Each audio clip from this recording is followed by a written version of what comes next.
ini sebagai tentara jasa Jayabaya. Nambi Pemurung Belawi sing mati kowe kapusok mergo pengen ngamake kanugrahan ing wae tenggoro lagi kemuran lama maju lakon mati sekarang yuk wah yuk wah yuk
Ambiuro ke lawe. Ambiuro ning kali tambah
Juganipun Rara Kembang Sore.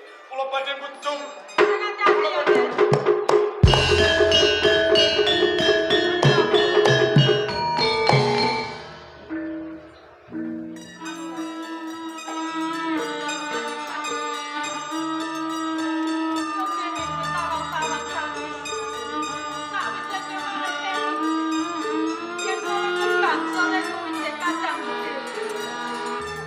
Boten dados menapa. Nanging ingkang kula wedhe dosa napa ingkang badhe kula sarjan. Ngantos kula wani ganti tresna kalih ati kula tengah. Lan malih wonten ing engkrenganipun carita sing panjenengan ngetikaken. Rong kula gadhahi kalepatan tumrap negari Majapahit. Kula kepengin sanget ngarumake asmanipun tiyang sepuh mila kula badhe suwita wonten ing Raja Majapahit. Kepareng kula nyuwun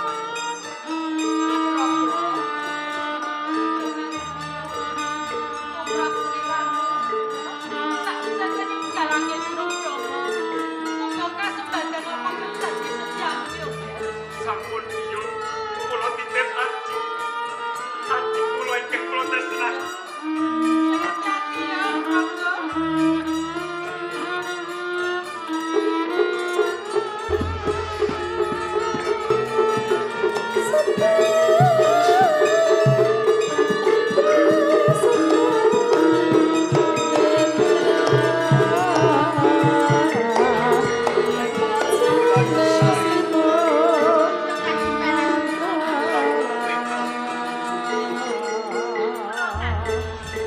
Senajan to iki dina ana ing Kadipaten Lumajang aturan tepi wajib yentos kabeh kawula teng suwe marsip nanging rasa batinku rumangsa bombong lan mongkok kento aku kaadep marang kadang kardian Wulan Sari lan Wulandari.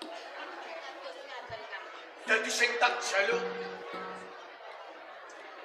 sliramu sakloron aja lirwa ing jejibaan. Senajan to kepiye wae tumindak sak pecak tembung sak klimah yen to sliramu pinangka Sri Kandini ana ing Kadipaten Lumajang. Aja nganti yen to kowe sakloron tumindak narisir saka bener. Ning papan kene aku pengen mangetik kepiye kewajibanmu Wulan Sari. Parang matur Jeng Mas Nambi. Iya. Sedaya kewajiban kula menika mboten wonten ing lirwa. Sawanci-wanci panjenengan menika ngersake menapa kemawon menika namung ngadong dawuh dalem. Boten katalumpan ingkang kadang menika ngaturaken sungkem pangabekti mugi kunjul Kang Mas. Tak tombo gawe bunganing atinipun Kang Mas. Banjur kepiye kowe Wulandari? Kang Mas Nambu. Menika mboten sisip babar pisan. Sedaya ngendikanipun Kanggo Wulan Sari. Menawi tok ing bab pakaryan panjenengan mboten sisah kuwatos Kang Mas. Anggen kula gladi kaliyan sedaya para prajurit wanidya wonten ing Lumajang. Niku mboten wonten ingkang jiwakaken dhateng penggalih. So kuwi sing tak karepake. Yen to sliramu sakloron pindhaning Sri Kandi Sakembalan minangka beteng ana ing Kadipaten Lumajang. Iki mijil wanita nanging wanitaning prajurit dadi sing tak jaluk samu barang apa kuduning sawiring reh apa sing didhawuhke kanpun Kang Mas aja nganti lir ing jejibahan. Panjenengan menika ampun kuwatos Kang Mas. Sedaya pangandika panjenengan menapa kemawon kula badhe ngestokaken dawuh panjenengan Kang Mas. Ayu tenan yen Manten ugi kaliyan kula Kang Mas. Prasasat sisa-sisaning gesang kula menika namung kula bektekaken dumawan panjenengan. banyak suara.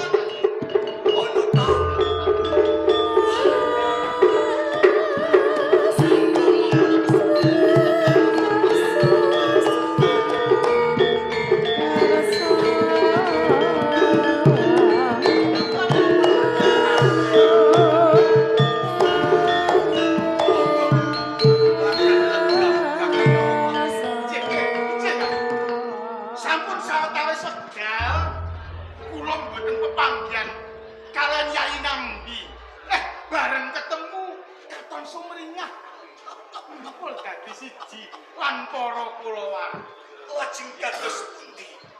Umpami kula menika mboten sumringah, boten bingah. Nggih. Sak sampunipun kula ngasta wonten ing Kabupaten Lumajang. Dan Kasunyatanipun kawula wonten ing Lumajang sami nyukuyung adeg jejeking anggenipun kula ngasta pujining pamerintahan wonten ing Kabupaten Lumajang. sami nyengkuyung. Menika leres. Ya mesti kemawon to.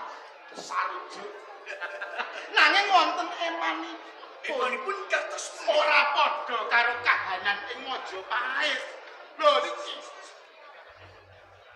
Mula ngantos kraya-raya ndak sisipke wektu kanggo sowan wonten ngarsaning Yai Nambi. Ana bab sing ora kepenak jroning aku. Kakang Ramapati. Nggih. Sibuk anggenipun kula menggalih. Sak samunipun panjenengan paring dawuh dumateng kengkadang. Monggo dipun beberaken kemawon. Nanging boten. Yen to ing manggenipun kula saged sabiyantu. Badhe kok bantu kali semanane penggalih. Matur nuwun saderengipun.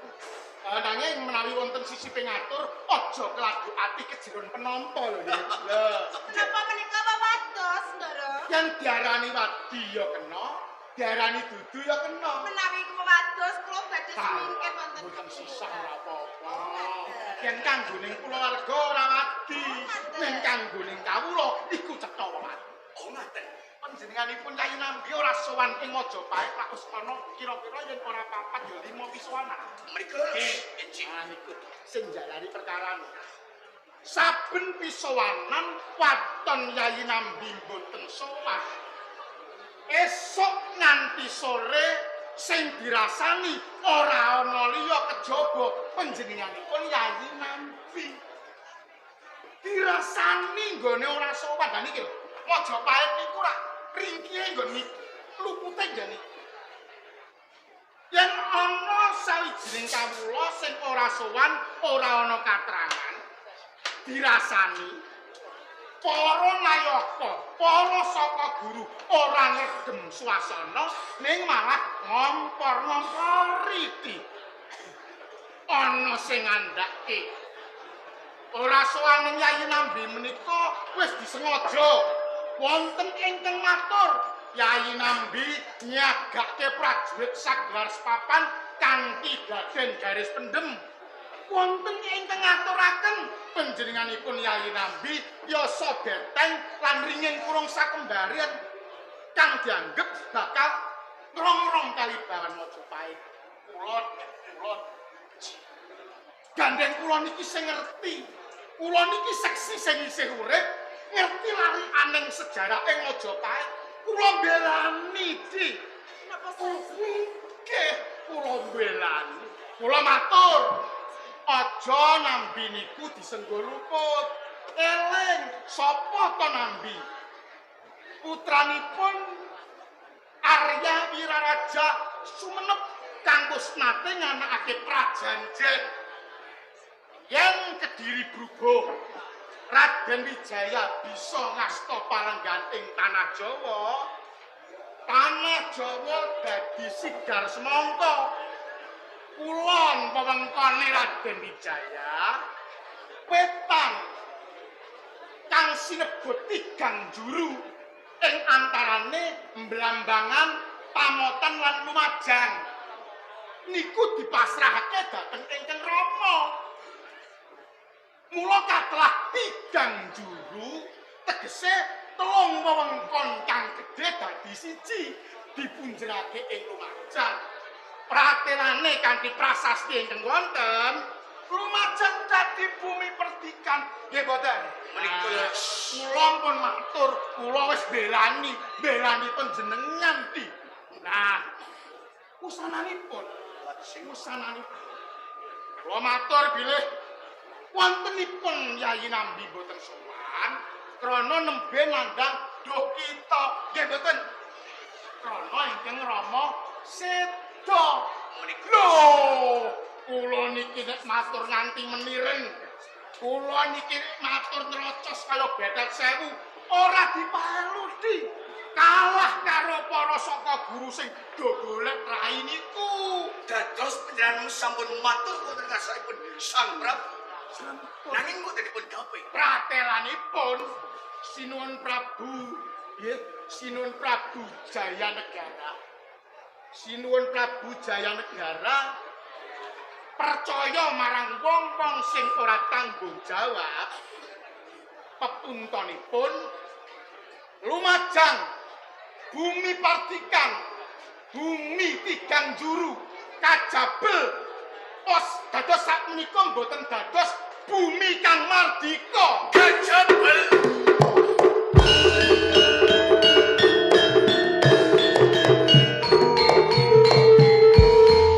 Kakang Ramapati.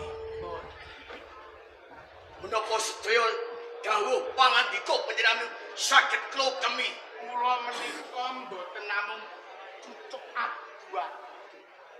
Kabeh mawa kasunyatan. Mboten namung menika.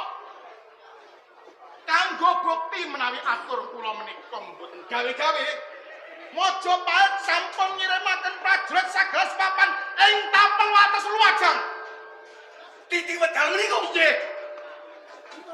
Kakang Ramapati. Dawuh Cetha. Yen to Sang Prabu Jayanegara kala kemet. Yen to dheweke mumuja argane kana uson. Mereka dheweke ngujo hargane kana uson kanthi seneng bocah wadon-wadon kae. Ora nirulat. Tumindak lan bakal dining ramane Sang Prabu Ketara Jasa Jayawardana. Nanging kasunyatane kurang apa? Nambi sing rikala semono kami sudah pinangga pati Hamangukmi maning Kraton Majapahit. nggih. Kula sampun nenggono. Kapocet Palunggan pati pamancan wonten ing Lumajang kanthi bumi mutiara. Nanging ngeti reh ning Jayanegara kula kemet boten mangertosi labuh-labetipun Arya Nambi. Hangrimbang kagem katetemane wonten ing Lumajang. Hamutusake panguwasa ing Kadipaten Lumajang Arya Nambi. Sento titi wedal menika balelo wonten Kraton Majapahit.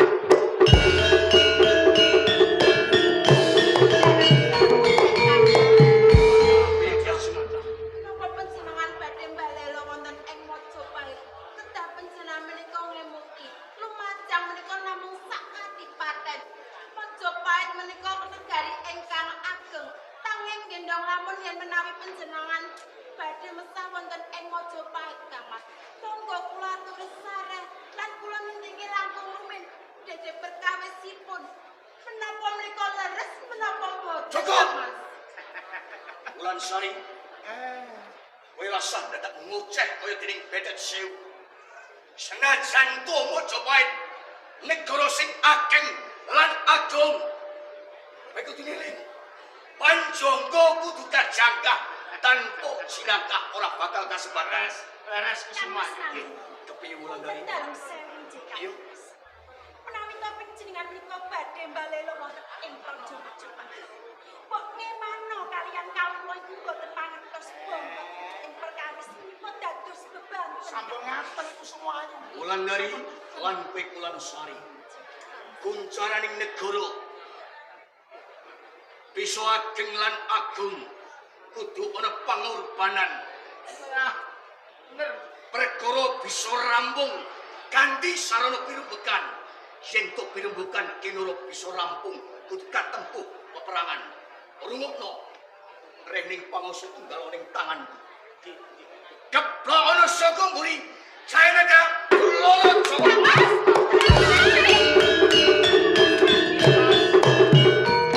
Jos, Nika menika kok. darah sumenep. Lumajang. Ramapati. Berikut. Seneng nggih panjenengan. Dikake seneng. Bunga atine. Amas Panjenengan menika njoblongake kadang kula Kang Mas Haryono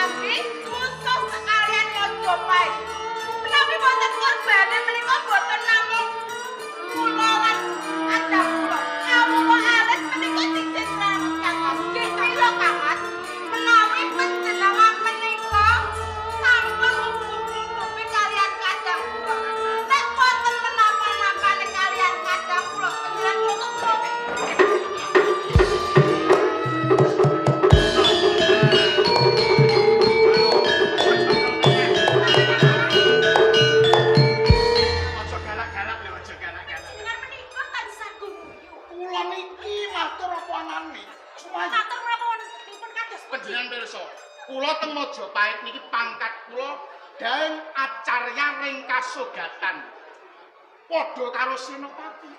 Kula niki dadi tetuanggane Tandha Mandala ya tanda mandala tegese sapa wae sing kepengin dadi perwira ning Majapahit niku ngenteni tanda tangan kula.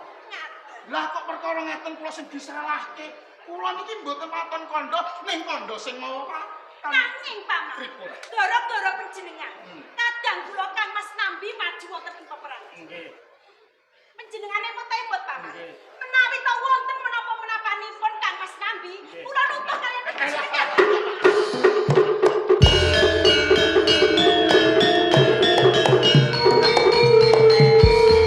Wong madon kok kaya macan dura. Geger. Pangurunga abang tak gawe ijo, ijo tak gawe abang. Nambi perang karo Jaya Negara Majapahit. Embuh endi sing kalah, embuh endi sing menang. Sing kalah tumpes, sing menang ringkih. Nek ringkih tak rubuhke. Hadi Ratu Majapahit.